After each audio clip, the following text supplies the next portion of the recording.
Boys and gals, welcome back. Today we're looking at a classic, Crystal Waters' Gypsy Woman. Now this song is remarkable to me because not only was it a big hit, but it was a house track that had jazz chords in it, and those three things together are extremely rare. Another thing I've found is all the discourse around the track comes from Crystal herself.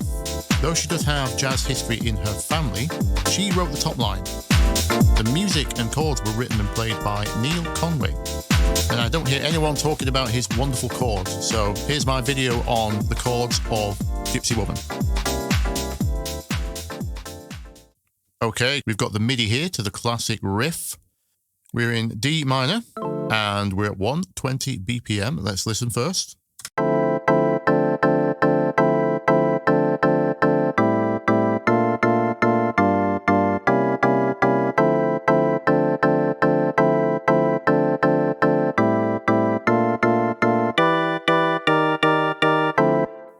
Incredible. Has to be up there with one of the best house riffs ever written. Now, it might look complicated, but we're going to break it down, make it nice and easy for you. But before we get to the MIDI side, I need to explain to you why this might actually sound more complicated than it is. And to do that, first we need to talk about the Korg M1 and organ sounds in general. Okay, so the Korg M1 patch that was used in Crystal Waters was called Organ 2. If I just press a simple D1 note, sounds like this. Now, the Korg M1 wasn't a synthesizer in the traditional sense. It's what we would call a rompler, basically a sample player. It doesn't generate sound from voltage-controlled oscillators, the ones you'd be familiar with like sine waves, square waves. The Korg M1 played back samples from memory, or ROM, if you will. So they were known as ROM players, or that was eventually shortened to romplers. And in this case, the sample is from a drawbar organ. Now, forgive the little history lesson, but it is relevant to the MIDI. I need to explain how organs create sound first before we dive into that MIDI. So, drawbar organs, you can think of them as generating sounds via a series of stacked sine waves, basically. So as you'll hear, each one of these bars represents a different sine wave at a different pitch, and they're labeled in ratios. So here's our bottom D, here's the octave, here's the octave above that, and so on and so on. So right now we have a stack of 4 octaves of D. However, they have other notes in there, not just octaves. So if I put this one up, this is an A above the second octave. That's a 5th. And there's another A up here as well. So we've got a D, D, A, A. D plus its octave. A 5th above that is an A, and an octave above that A, another A. And this here is what the Korg M1 sample is very similar to. We go back to our Korg M1. Let me show you on the analyzer here. You can see right here we have our fundamental. We're on D. This is the D above that. Here's the A. And another A, the octave above that. So in other words, what's going on, if I bring up vital on a simple sine wave here, when you press one note on the Korg M1 Organ 2 patch, you're actually getting this.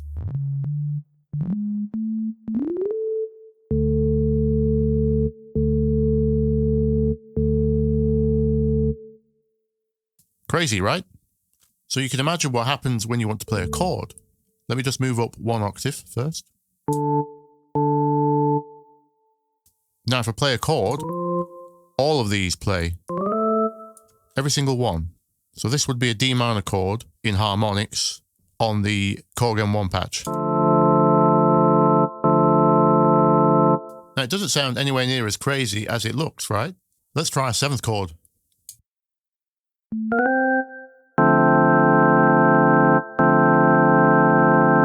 So I just had to show you that because when I break down the MIDI next, if it sounds more complicated than it looks, then now you know why. Okay, organ lesson over. Let's look at some MIDI. Okay, so I normally do these in A minor, so we don't have to worry about memorizing any scales. But I think we can handle D minor today. D minor is not much different. Luckily for us, D minor is just all the white notes, except B. B's not included. B gets flattened. We go down to A sharp, or B flat, if you will. Does not matter to us. Now, the first thing I'm going to do is just boil this down to its bass line. So we don't have to worry about chords just yet. We're just going to look at what the bass notes are. And these are such. We have D, chord 1, A, chord 5, A sharp, chord 6, G is chord 4, C is chord 7. We're back to D, chord 1. We have the A and A sharp again, 5 and 6. Then we have a 2, flat 2. Now I'm going to come to those later.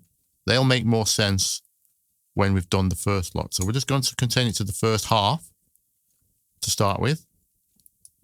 So let's build our chords back to see how we get to that kind of riff. So we miss a note, we press a note. We miss a note, we press a note. I'm just going to correct for the scale all the white notes except B. So it looks like that. Here is our chords. 1, 5, 6, 4, 7.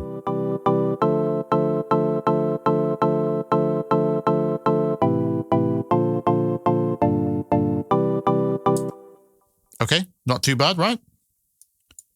But Neal Conway is a fan of extensions. So all these get sevenths added. No one goes without. Every single one gets a 7th. That sounds like this.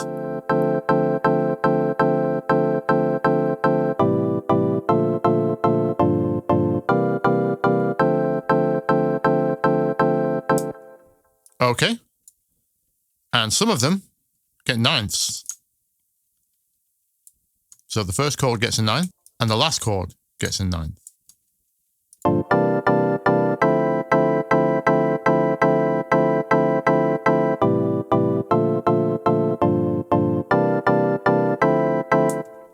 So it's getting there. Now, Neal has this melody at the top, which basically resolves to the D here. So only the first part of this chord is a 9th. Then we just go back to a regular 7th. The 7th note is here, but it's not at the top, but that doesn't make a difference. This is just a different voiced 7th chord. So we have 9th, 7th, 9th, 7th. All these are 7ths until the end.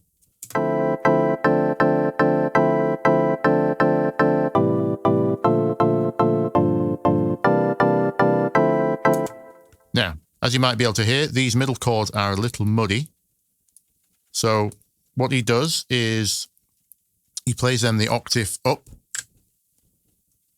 but he keeps the bass notes. Much cleaner way of voicing this chord.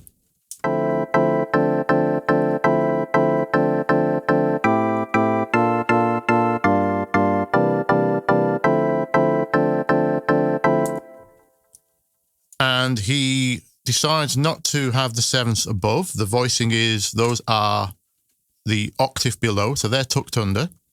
That leads to this melody being nice and flowing. Now we get the E, D, E, F in this section.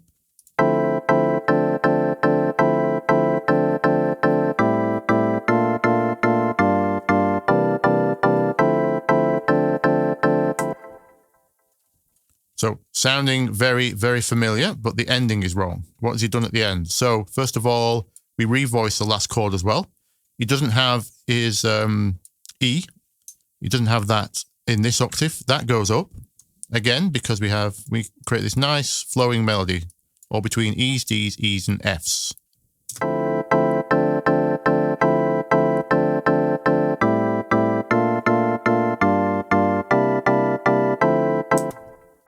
There's just one difference now. Here's where we go true jazz. It's called a flat 9. So our 9th note gets flattened. So why has he done that? It's probably because it's a nice lead down to this C. The E doesn't resolve to D yet, because that stays up here for this 9th melody we were talking about earlier. Our A sharp resolves down to A. So these create a nice little Let's play them back. It's all about resolution, which is effectively what these jazz turnarounds come down to.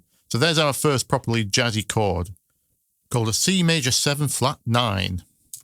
That would be chord 7 flat 9 in our case. Now, the second half starts nice and easy because we just copy all of this.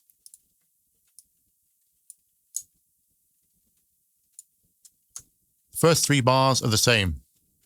Where it gets nice and fruity is the last turnaround, the last bar.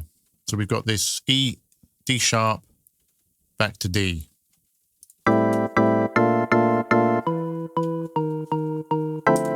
How do we chord this? So if we just take our normal 2 chord in D minor, it would look like this. Because remember, we have no B, so it's A sharp, G, E. What's the problem with that? The problem is, you might have heard me say chord 2 in a minor scale doesn't get used a lot. And that's because if you stick to the scale with chord 2, you end up with what's called a diminished chord, this thing. What's a diminished chord? Well, it's neither major or minor. All the notes are the same distance apart, which is not the case with major or minor. This would be a proper minor chord. And that's what Neal does. He basically just ignores the scale, makes a minor chord out of it. We are in jazz after all. Not only that, he adds a 7th on it, because of course he does. He's an extension merchant. So our first turnaround chord is chord 2 minor 7, but not the chord 2 from strictly the D minor scale. And to explain this last one, flat 2, I have to go into a super jazzy term.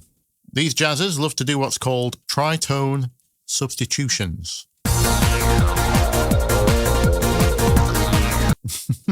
And what does that mean? If you've ever visited Jazz World, they always talk about 2-5-1. A 2-5-1 turnaround. A lot of jazz is built around this chord structure, and it simply means chord 2, chord 5, which would be, in our case, A, and then the resolve to 1, which is D.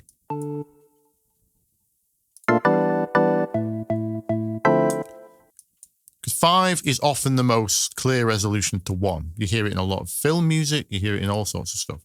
So jazzers love 2-5-1. If we build our 5 chord, again, let's go up the octave because it's too muddy down there. Let's keep the bass.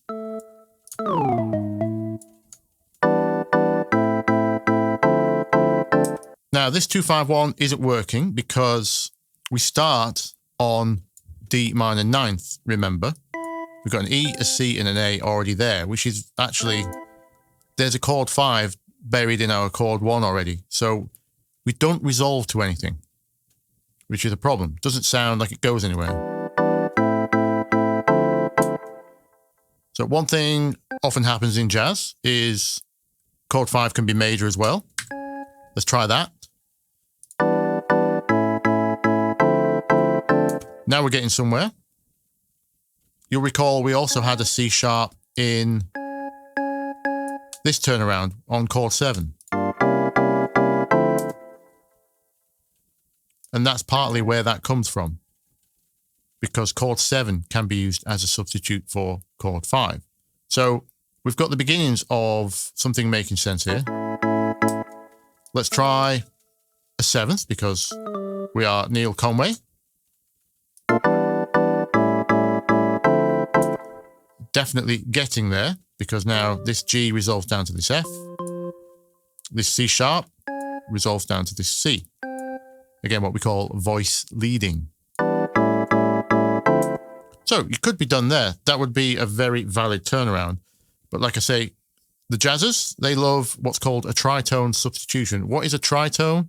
A tritone is exactly 6 notes away. Up or down, it doesn't matter, it's the same thing. So a tritone of A is D sharp.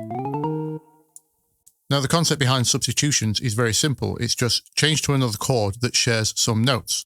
And it turns out if you use a major chord 5 with a 7th, the same chord 6 up from that, i.e. the tritone, shares 2 notes. we have the same two shared notes, G and C sharp, from our chord 5.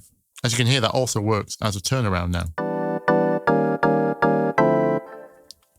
And the only difference is Neal decided he didn't want C sharp this time.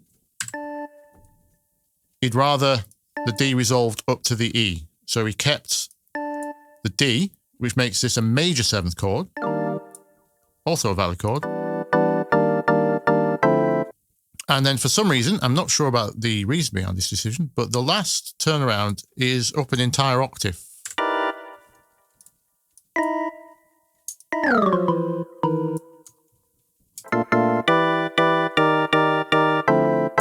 Which is quite the leap. Normally a keyboard player wouldn't do this, and I'm going to hazard a guess, because we don't have any evidence or interviews, but the producers, the Basement Boys who produce this, they're known house producers. I'm guessing they asked Neal for more energy on the final turnaround, so he just shifted the octave to give us this departure.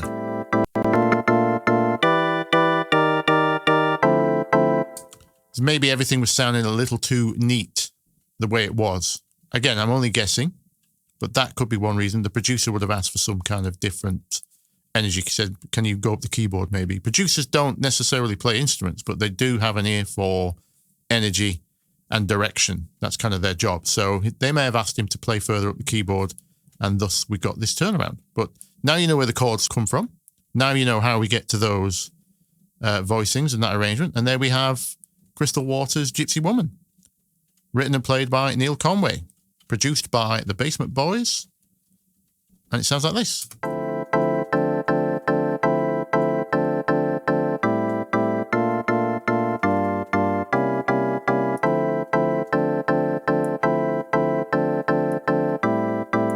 Let's hear that with a beat and a bass line.